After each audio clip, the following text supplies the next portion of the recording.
And this is part two. This is actually a great thing about my software. Also, if you don't like fraps, because it actually I can set it to go like, okay, I want to record 15 minutes, and it just stops and makes a new replay or a new file. Pretty sweet. Guys, I'm here with Flower Power actually, and we're seeing Drez versus SAG, and SAG, they just got first blood on the bot lane, where actually Wagga claiming the kill with his auto attack on a Tekis. Yeah, Tekis is gonna be the hero of choice for Wagga in this game. He is gonna be able to, I think he is gonna try to carry with the Tekis, and we see a tri lane top, and we do see Tiny getting played by Reese versus Bone7 in the mid, getting and he's playing the Lucifer. So yeah, yes. And as I mentioned at the beginning, Druid's always an entertaining team to watch. Wagga's a very entertaining player himself. They ran, I think it was SA in a few of their last games. They like to do kind of unconventional picks on occasion, and it makes it that much more entertaining to watch when you kind of get in the rut of seeing the same heroes over and over. Yeah, well, that's one of the problems with Dota. You only see like, okay, I'm just gonna go Shadow Fiend, um, Spectra, maybe Earthshake. You're gonna be seeing Doom popped on Tiny. Sorry about that, guys, but we do see Doom getting popped, Level also getting popped, but not gonna be enough to take down this Tiny. Yeah, but it's almost the same type of heroes. You get like two strong carriers, and then you just get support. You don't see Exactly. you don't see like you don't see Chen getting picked often, or you don't see Tech is getting picked often. Weaver does go down. Yeah, Yeah, sorry. I mean, you have some heroes like that that are essentially, if you're a team that's known for running those heroes, you'll get it. If Yeah. not, generally no. So And yeah, what's we interesting about that mid lineup too is that you have these two heroes who, if they're facing a squishier hero, as I miss another kill, if they're facing a squishier hero like an SF, Pugna, Invoker, some kind of more typical mid, can essentially kill them off once they hit level 6 to get a couple more levels on their nukes, or in the case of Doom, the ultimate. But facing each other, it's hard for them to get kills without mobility from the teammates, which we yeah. haven't seen much of in this game actually. And while I'm babbling on, 2 more kills. Yeah, I saw that, but I just went like, okay, I do not want to interrupt him because it's going really great. I was like, okay, just stand your ground and just wait. It'll be over at some point. I was like so close, like Weaver's going for Tech, and then I was like, okay, He's hauling it in, yeah. it's okay, sure, it's okay. I'm Yeah, just keeping an eye at bot lane, just right with Weaver around those mines. yeah. I guess he is gonna pop them eventually. I think maybe he's just gonna try to fake him, like do a ulti on him and make him run back into the mines. But yeah, Wagga is a cool player to watch. Gonna be seeing Clockwork in a bit of trouble. Magic Missile unleashed to land. It does in fact not. Power Shot also getting popped, and there it goes. Ducky does in fact go down. Now they're going to try to go for the Tidehunter. Magic Missile on top of the Tidehunter. Just a bit of auto attack going on. And Come With Me is going to retreat back to the tower. So yeah. Also Tech is now looking at these items. Is going to have a hard time against this Weir. Since he is a stealth hero, and he is probably going to go for the Vanguard. So that's going to make him even more tanky and hard to kill. Now this top lane with the winner, Vengeful and sorry, and also Reese now humming up, gaining actually almost a double kill, but it's gonna go down to the Doom. Doom is on top. No Reese, man, Reese. Oh, Reese does go down to Bone7, almost getting a kill on the who was it? The Vengeful. Vengeful does in fact go down. That is a double kill for Bone7. Bone7 is gonna retreat back to his lane. So yeah, that was well played by the SAG team. And mid game will definitely be entertaining because with heroes like Tiny, Doom, Clock, you essentially have no choice but to try and gank the crap out of the opposing heroes. Yeah. And there's really no solid carry other than the Weaver maybe for either side. So No. essentially, this is going to be a game of mobility and Techie's minds, apparently. Yeah. And apparently he just got a kill. I didn't see that, but I guess he did because Yeah, Wagga has just pwned Garter 666. So yeah. I think that was the remote mines he was stacking before. I don't know if he Okay. placed a couple more, but Look at that. He's gonna grab the you can. tower. I think. Yeah, there it goes. Tower doesn't back Mhm. go down. Well, Tekis is actually one of the greatest tower slash pushers you can ever get on a team, because he has those mines, and I don't know when, but I think Icebark decided to make them hit towers as well, which is kind of a huge deal. I saw this actually with Virus versus STC, where they where Virus just picked up the Tekis, and I think it was 28 minutes into the game he had pushed the entire lane, and they pushed into the racks, and he got an ultra kill, having Scepter boots. Oh my God, somebody's calling me on Skype. There we go, success. So I need to watch out. Oh damn it, I didn't see that gank, but Doom is up on the Vengeful. Vengeful is gonna go down. I think Weaver is gonna be able to, yeah, take him down. Andres in a bit of trouble. They are going to try to get behind this tower. This Fishbone, in fact, claiming Lion, and is going to be trying to escape this Weaver slash Lucifer. And he is going to go down eventually. There it goes. Level does get popped, and Bone now on a killing spree. So yeah. But look at Tekis, man. Look at Tekis. He is a lot more useful than he generally gets credit for because he's gotten such a bad reputation in pub games. Yeah, I don't know why, but he's an excellent solo pusher defender, and if you leave him alone, your base will disappear very quickly. Yeah. I need to... Reese, man. Stop being good right now. I told you this would be entertaining. But anyways, we do see actually they're trying to counter ward his mines with the Sentry ward on the bot lane, which is well, you can't do this of course, but oh, there it goes. Look at that. That ward is going to be so helpful for Clockwork. It's sort of another thing that makes Tekis entertaining to play or watch too, is the fact that knowing a competent opponent will buy wards, you have to essentially out-mind game their wards. Yeah, or just buy a gem and just go and kill their wards. Exactly. And come to think of it, actually, I have never played Tekis. He's the one hero in Dota I haven't touched. Power shot on top of Clock, and there he goes. Wagon claiming that one, and Tidehunter popping ultimate. Windrunner in a bit of trouble. Oh, needs to get him back, and they are pushing the bot lane. Sorry about that, Evan. Sorry, I do apologize. Oh no, not a problem. This is more claiming. important.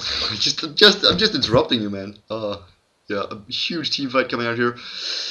Tiny does go down, so Reese getting pummeled. Doocy Doom on the Crystal Maiden. Winner, you need to get out, man. He is going to try to claim the Lucifer. He does in fact not. Lion in fact claiming a double kill on that one. So looking very very good for both teams. 11-10, so pretty equal right now.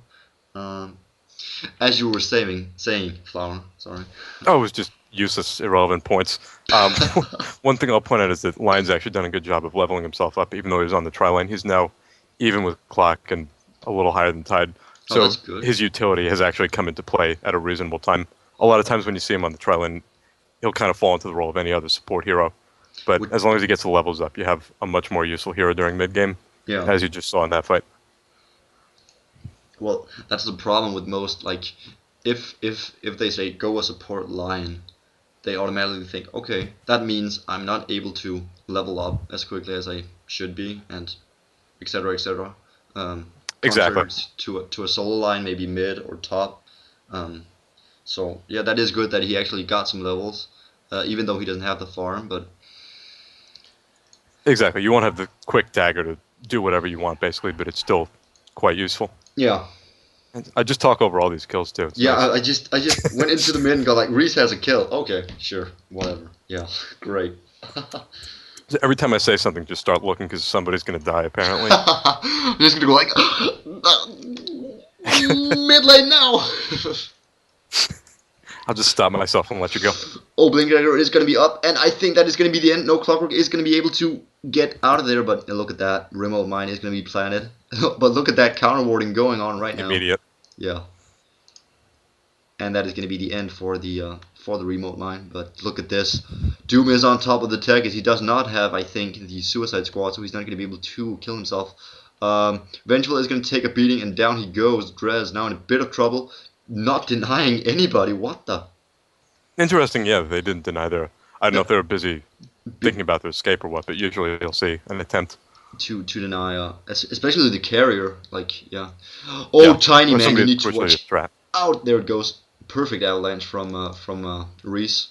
Now needs to get his Blink Dagger up and running once again. Doesn't toss this Lucifer, and that is going to apply some serious damage. He needs to get out of there. Level is popping, and this Lucifer is now doing immensely good, and that is going to be the end for... No, Garda does in fact get out of there. No, Fishbone in fact claiming. Clockwork jumping in from a lot of action going on. Now MVP claiming Fishbone. Fishbone does go down. Now Clockwork and and Doom trying to do some damage, but these creeps are taking the full damage from the rocket battery, so that is going to be the end for Lucifer. Whew. Yeah. It's a lot to say there. Yeah, I know. Wow. This is why I let you do the intense stuff, and then I'll just comment when I feel like it. Just go in and go like, I want to say Yeah, something. I agree. Yeah. Well, that's the greatest thing of being on a commentary. You can just agree or disagree if you want to. Like, yeah, Exactly. I don't think so, man. Just sit here and say a couple words a minute, and Yeah, that is good. But I do like having people on the commentary besides myself, because it does get like weird when you sit in your room for like 90 minutes straight and go like, this build is actually pretty good.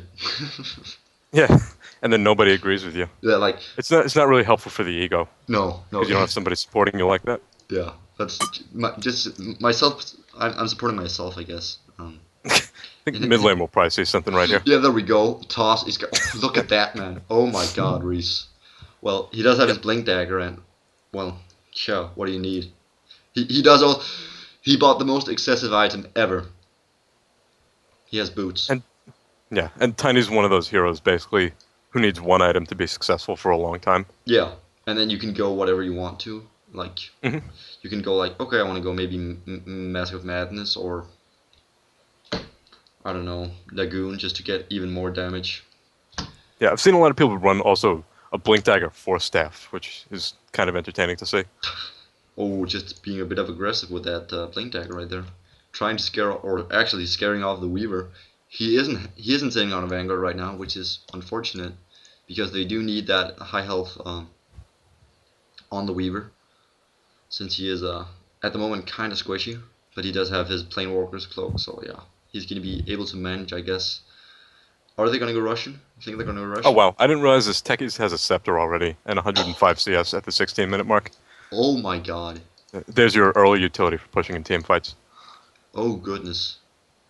And you can see it as Druids has all their towers still up, and Yeah. SAG has, well, I guess not too bad with the 2 towers, but the difference in pushing is very obvious here. That is going to be the end for Tekis. Tekis does in fact go down, but look at that. Tiny doing some immense damage, but is going to get caught out. And look at that. 5 heroes just teaming up to kill Reese and Waga. So that's the 2 carriers down now. Only one up is the semi carry, of course. Well, would you categorize Windrunner as a semi or a carry? Semi-carry. Yeah, okay, good. So I just. I'd put it sort of in the same class as Potom, where she doesn't have anything that really scales, other than if you get some damage, Focus Fire will do a little more. Yeah.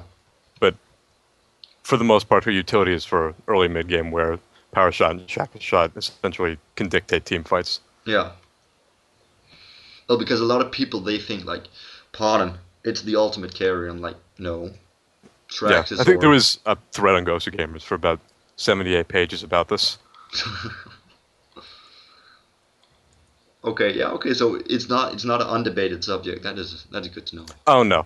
And of course, because obviously there are so many people who have seen essentially everything in pub games, depending on the build, you may see various heroes carry in a setting like a carry coddle or something.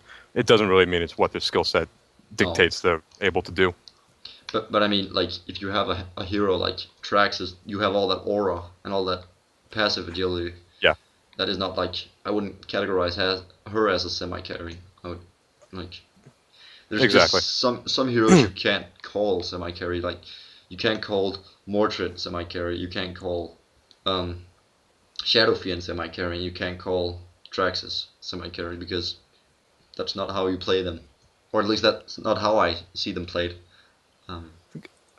I saw somebody bring up a pretty good definition basically of a hard carry where as the game goes on, they don't reach a peak and fall off. Essentially, they'll keep getting stronger as the game goes along, where somebody like a Potom, a Windrunner, SF, even to perhaps a slightly less extent, will fall off once you hit a certain point in late game, but a Morph or a Spec or something will just continue to get stronger, which is about the most logical way I've seen to define it. Yeah, I guess. Yeah, because